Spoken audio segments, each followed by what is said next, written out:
Assalamualaikum warahmatullahi wabarakatuh. Selamat pagi Tribuner. Kita jumpa lagi di program VIP Tribun Kaltim Official. Hari ini program VIP akan berdiskusi langsung, berwawancara langsung dengan Mas Agus Bay. Selamat pagi Mas Agus. Selamat pagi. Assalamualaikum warahmatullahi wabarakatuh. Waalaikumsalam warahmatullahi wabarakatuh. Kita akan mengulas, mungkin sudah banyak media yang memprofilkan wawancara beliau.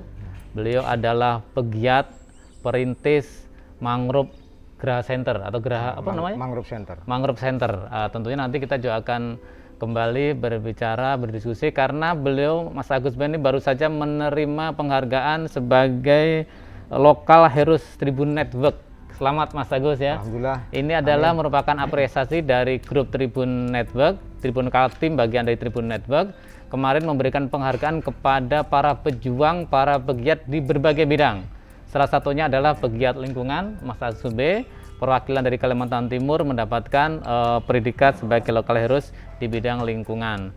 Saya lagi selamat Mas Agus. Terima kasih. Dan mungkin Tribuner juga sudah sebagian banyak sudah tahu beliau ini salah satu juga sebagai pegiat lingkungan yang menerima penghargaan Kalpataru. Kalpataru. Perwakilan dari Kalimantan Timur dan sampai sekarang belum ada yang bisa mewakili Kaltim untuk mendapatkan penghargaan di bidang lingkungan ini. Kemarin tanggal 2017 penghargaan diserahkan langsung oleh Presiden Republik Indonesia Bapak Joko Widodo. Oke Tribuner, langsung saja kita akan berdiskusi, berdialog, wawancara langsung dengan Mas Agus Bay terkait mungkin sudah banyak yang tahu bagaimana Mangrove Center yang merupakan salah satu kawasan mangrove yang indah, rimbun. Kita lihat kita berada di pinggiran atau di depan kawasan Mangrove Center. Kapan Mas Agus mengawalin merintis mangrove yang dulu mungkin tidak banyak yang tahu gitu. Nah sekarang sudah menjadi kawasan yang cukup dikenal, bahkan tidak hanya di Kaltim, sekarang di internasional, nasional sudah banyak yang paham. Baik. Silakan Mas Agus. Baik, terima kasih. Yang pertama saya mengucapkan banyak terima kasih kepada Tribun Kaltim, itu termasuk juga Pak Sumarsono. Yang kedua, saya juga mengucapkan banyak terima kasih atas diberikannya suatu penghargaan Local Heroes yang diberikan oleh Tribun Network di Palembang. Iya. Nah, memang kemarin karena dalam masa pandemi ini adalah memang kenyataannya memang kondisinya seperti ini, maka kemarin dilaksanakan di Zoom ya, Zoom meeting Secara virtual. Secara virtual. Namun karena memang itu menjadi suatu syarat memang harus hadir, ya kita melakukan dengan virtual. Yang kedua juga saya mengucapkan banyak terima kasih terutama kepada masyarakat Kota Balikpapan, relawan-relawan Mangrove Center dan masyarakat Kelurahan Geraha Indah yang telah juga turut serta sekarang sudah dengan menyadari bahwa pentingnya peran mangrove ini bagi sumber kehidupan. Terus juga yang saya sampaikan kepada Tribun Network, saya mengapresiasi yang sebesar-besarnya atas diberikannya semacam Local Heroes ini.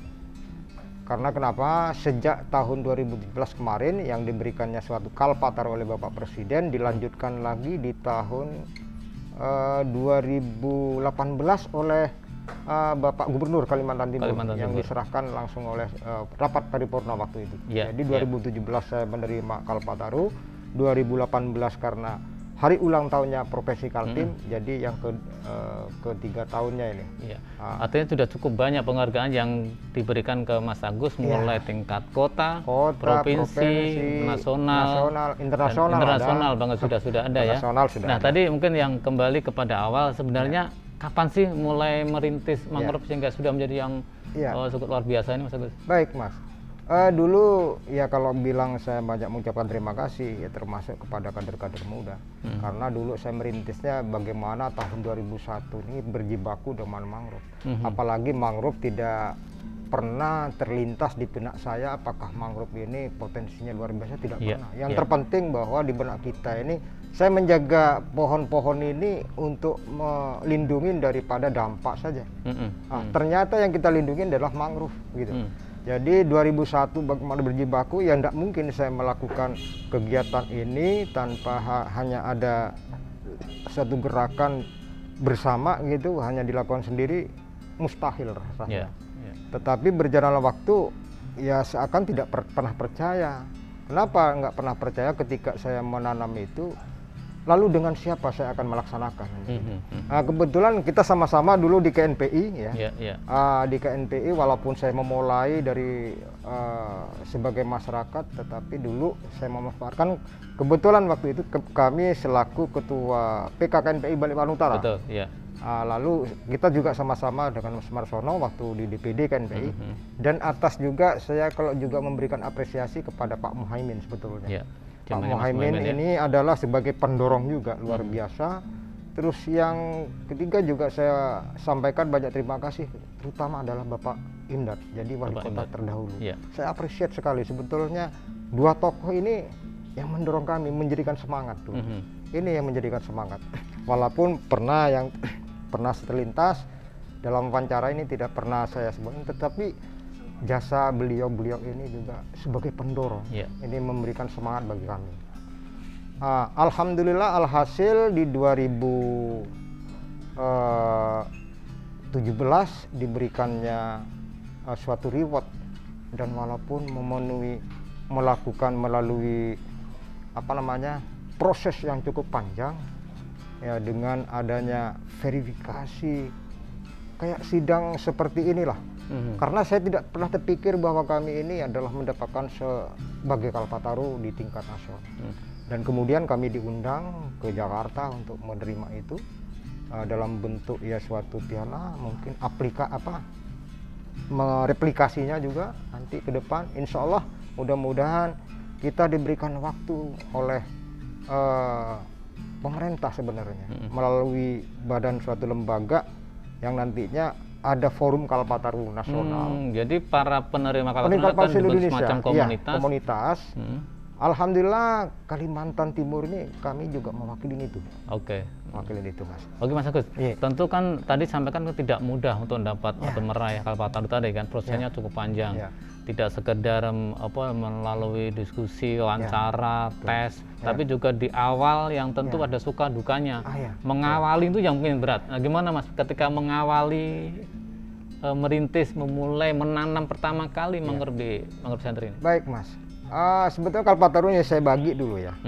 Kalpataru ada 4 ya, terbagi dalam 4. Yang pertama adalah perintis, yang kedua penyelamat, yang ketiga adalah penyuluh, ya. Pengabdi, yang keempat adalah pembina. Bagi perintis ini, kalau perintis ini kan individu.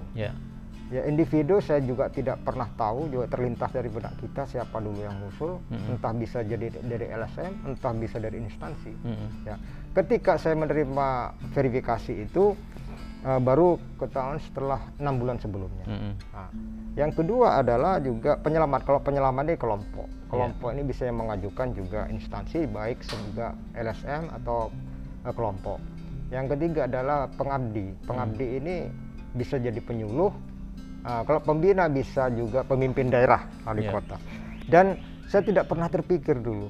Jadi bagaimana saya menanam awalnya pertama kali yang dibilang orang stres ini ya kami sendiri ya kan aneh juga ya, melakukan sesuatu tanpa saya meminta apapun dari mereka, tapi kok mereka seperti itu apanya. Tapi itu saya tidak pernah sakit hati ya. Saya jadikan cambuk untuk menjadi penyemangat saya.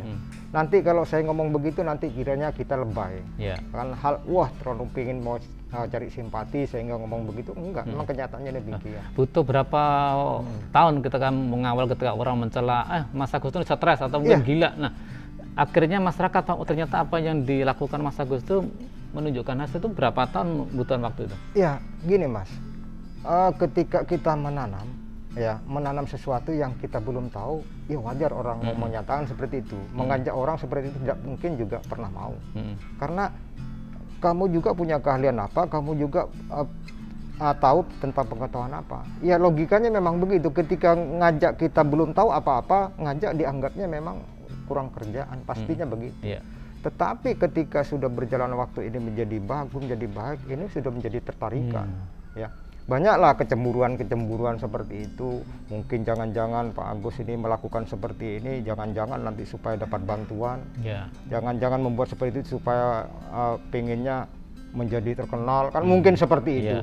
Saya tidak pernah terpikir yang seperti itu. Wong saya juga memulai juga dengan dana pribadi.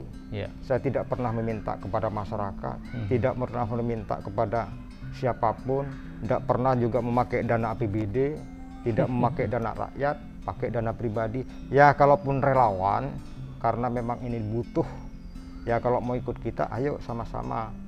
Artinya saya tidak bisa memberi gaji, karena di sini juga bukan sumbernya dana ya. Mereka suatu saat nanti ini berkembang, pasti mereka akan menikmati. Ya memang dalam suatu proses kalau belum berbuah, pasti orang ngapain juga ikuti. Ikut-ikutan ngapain juga ikuti. Mas Agus, sebelum itu kita juga pengen tahu sih sebenarnya background Mas Agus itu apa sih kok tiba-tiba kok tertarik mangrove gitu? Apakah emang punya background misalkan pernah sekolah di pertanian atau kehutanan gitu Mas Agus? Jadi memang ini menurut saya ini unik ya. Banyak kawan-kawan kita dari perguruan tinggi ya yang sudah datang ke sini ya banyak macam ya, termasuk kalangan profesi ya, termasuk dari akademis ya, terutama dari Unmul, dari Uniba, dari ITK, dari Poltekba, yang dari luar dari UGM, dari Unair, IPB, dari Unhan ya, Unhan, terus Unhas. Terkadang banyak begini, Pak Agus alumni mana gitu. Ya kan? Tapi kalau berbicara tentang alumni, alhamdulillah alumninya Mangrove Center saya. Secara otodidak saya belajar memang Mas, hal-hal seperti ini. Dari mangrove saya tahunya tidak pernah tahu mangrove, sekarang menjadi tahu mangrove. Saya tidak hanya sebagai pelaku tukang tanam saja, tapi meriset dari masing-masing tanaman tersebut akhirnya menumbuhkan suatu pohon mangrove yang bisa sekarang menjadi potensi yang luar biasa. Nah ini menarik, ternyata Mas Agus itu tidak hanya menanam tapi juga melakukan penelitian, riset, dan berhasil menemukan sudah berapa Mas Agus jenis mangrove yang ada mungkin sementara ini di Mangrove Center ini? Ya kalau bilang menemukan, karena memang dari dulunya memang ini mangrove di Indonesia ini kan yang terbesar.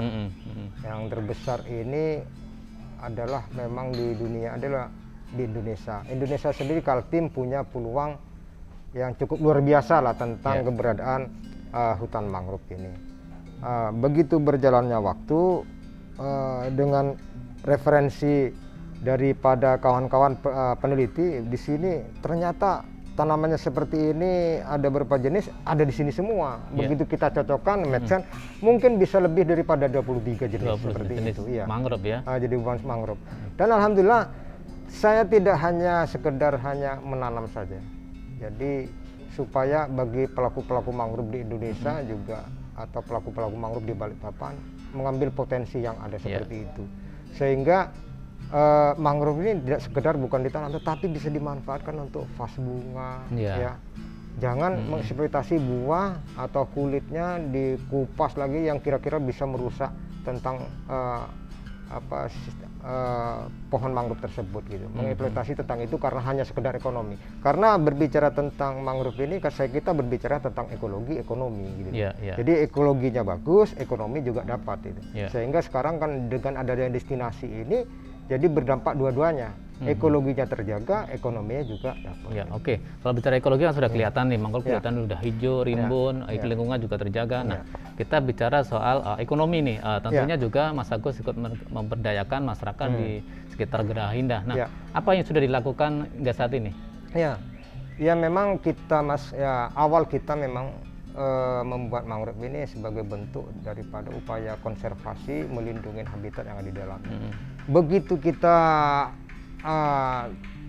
terlihat menjadi bagus, ini bisa kita jadikan suatu destinasi.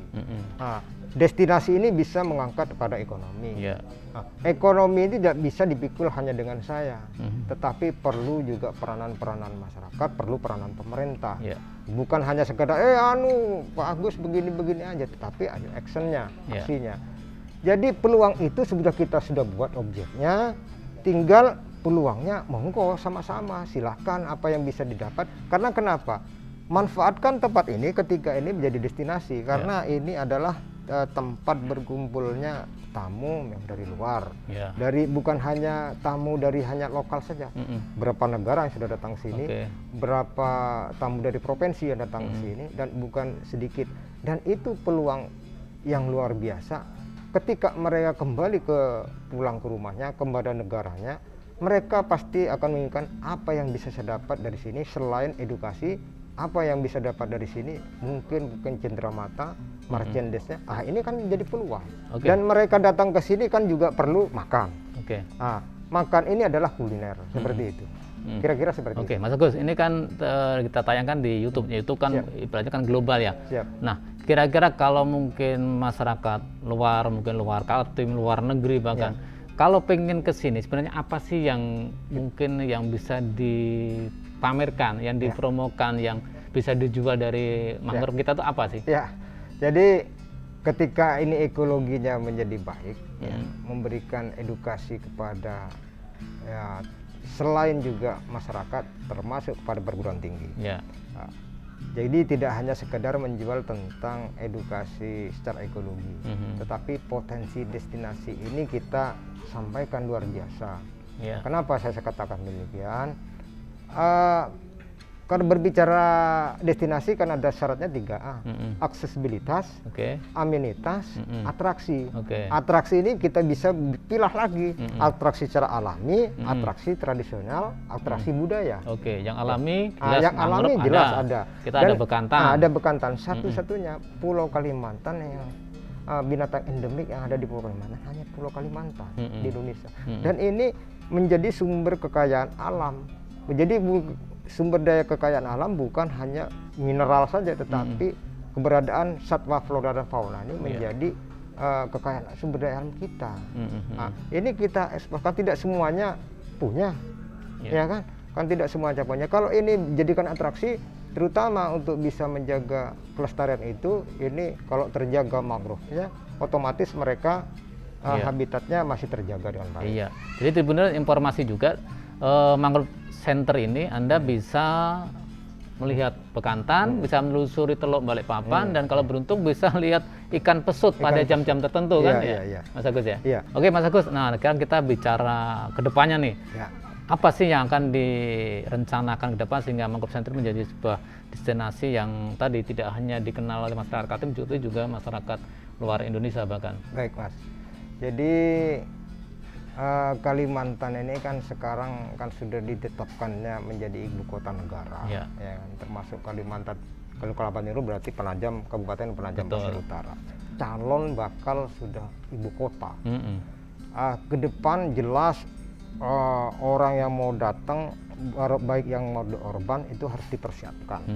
Terkait dengan destinasi, terkait dengan ekologi ini pasti ada suatu perubahan. Perubahan tentunya akan dikombin lagi dengan keberadaan pembangunan infrastrukturnya. Pembangunan infrastruktur ini pastinya juga harus perlu kajian tentang keberadaan hutannya, ya kan? Dengan demikian Mas Marsono, saya mempunyai harapan besar kepada pemerintah, baik termasuk pemerintah pusat, provinsi maupun daerah. Karena ini juga tidak bisa ditanggung juga daerah, termasuk pusat. Jadi berbicara tentang seperti ini harus memang dipersiapkan nanti aksesibilitasnya seperti apa, amenitasnya seperti apa, dan ini kan jadi potensi ekonomi. Kalau dikelola bareng-bareng, ya monggo kan bagus. Pemerintah ini kan banyak instansi, tidak harus juga wali kota, kan sudah ada dinas pariwisata, lingkungan hidup, dinas kelautan dan perikanan, dinas-dinas yang lain terkait dengan ini. Tapi kalau ini jangan leading sektornya siapa nanti, jangan memikirkan ego sektoral, tetapi kalau dibangun sama-sama, sehingga keberadaan ini kan yang menguntungkan nanti kan masyarakat. Ketika ada perputaran masyarakat dapat ekonomi, pasti perputarannya kembali pada pemerintah daerah. Karena datang kemari adalah nginepnya di hotel, makannya di restoran, PPN-nya juga pada pemerintah. Secara tidak langsung. Jadi secara tidak langsung kita sudah memberikan dampak secara ekonomi. Kalau secara langsung karena kami sendiri tidak menarik tiket sampai dengan saat ini. Tidak ada distribusi kita. Kalau orang naik perahu kan orang yang sewa perahunya kepada orang. Kami sendiri ini membangun adalah dari CSR bersama donatur-donatur saja yang peduli adanya mangrove center ini, seperti itu Mas. Oke, Mas Agus. Nah, sekarang kan masa pandemi COVID nih, Ya. tentunya juga berdampak kepada sektor wisata. Ya. Nah, mungkin apa sih yang dirasakan Mas Agus sebagai pengelola mangrove center ini selama pandemi, dan kira-kira apa sih strateginya sehingga juga wisatawan juga masih bisa datang untuk lebih aman dan sehat gitu Mas Agus? Sangat terasa sekali ya semua sektor ya di pariwisata, pelaku industri pariwisata Kota Balikpapan maupun Kalimantan Timur. Ya terutama di kalangan kita ini karena kita tidak pernah menarik distribusi. Ya. Dari itulah kita begitu adanya pandemi sejak bulan Februari ya kita tutup sampai dengan bulan Juni berapa kali itu. Jadi sangat terasa sekali bagi kami, bukan sampai dengan relawan-relawan yang ada, kita betul-betul kolap banget. Tapi kita masih bisa melakukan kegiatan membangun ruang musola, masih membangun ini. Artinya supaya tidak stuck di situ. Jadi dengan penutupan itu kita manfaatkan untuk membangun fasilitas. Ya, karena ada pedulian donatur untuk bisa peduli. Pak Agus, sekarang saya mau membantu ini, saya menyediakan bahan material. Alhamdulillah. Jadi tenaganya kita, mereka yang membangun. Terus juga masalah pandemi itu kan kasihan juga relawan di sini kan tidak punya pekerjaan. Dan juga kita ini karena sebagai RT dibingungkan dengan pembagian sosial, jadi tidak semuanya juga dapat kan begitu. Itu juga terdampak bagi kita juga yang membagi gitu. Jadi dari kemarin sejak awal tahun juga diminta untuk tutup juga oleh pemerintah menghindari meningkatnya COVID-19 yang luar biasa di Kota Balikpapan. Ya kan setelah pilkada. Jadi mau masuk tahun baru tutup malah ya kan tutup. Bahkan kita baru buka tanggal 4 kemarin. Ya tanggal 4 sampai detik ini ya tamu ya paling 1 atau 2 perahu saja. Padahal rata-rata kalau normal itu berapa? Kalau normal rata-rata 20 ya. 20 kalau 300.000 aja. Itu kalau hari biasa, kalau libur lebih banyak lagi ya. Minggu libur banyak lagi. Jadi kita turunnya ini penurunannya kurang lebih 120%. Jauh sekali. Dan semua itu yang merasakan tidak hanya Mas Agus, hampir semua sektor merasakan dampak pandemi ini. Oke, Tribuner, demikian wawancara eksklusif kami bersama Mas Agus Bay. Sekali lagi selamat Mas Agus atas penghargaan dari Tribun Network sebagai Local Heroes, dan tentunya ini menjadi sebuah contoh bagi masyarakat yang lainnya. Dan mungkin kalau kita lihat sebenarnya Balikpapan sekarang sudah banyak spot-spot mangrove yang luar biasa. Ini merupakan sebuah prestasi, artinya menginspirasi ya. Artinya masyarakat sudah banyak mulai peduli mengenai keselamatan atau pelestarian mangrove dimanapun. Hampir sekarang di spot-spot kawasan pesisir Balikpapan sudah banyak mangrove-mangrove yang bisa didatengin masyarakat. Tentunya juga Mangrove Center sebagai pusat destinasi wisata dan sebagai penginspirasi tadi, tentunya juga kedepannya semoga terus memberikan inspirasi tidak hanya Balikpapan, mungkin seluruh masyarakat Kalimantan, apalagi setelah menerima penghargaan Kalpataru. Sekali lagi terima kasih Tribuner, kurang lebihnya mohon maaf. Nanti kita jumpa lagi VIP dengan tokoh yang menginspirasi lainnya. Wassalamualaikum warahmatullahi wabarakatuh. Selamat pagi. Waalaikumsalam warahmatullahi wabarakatuh.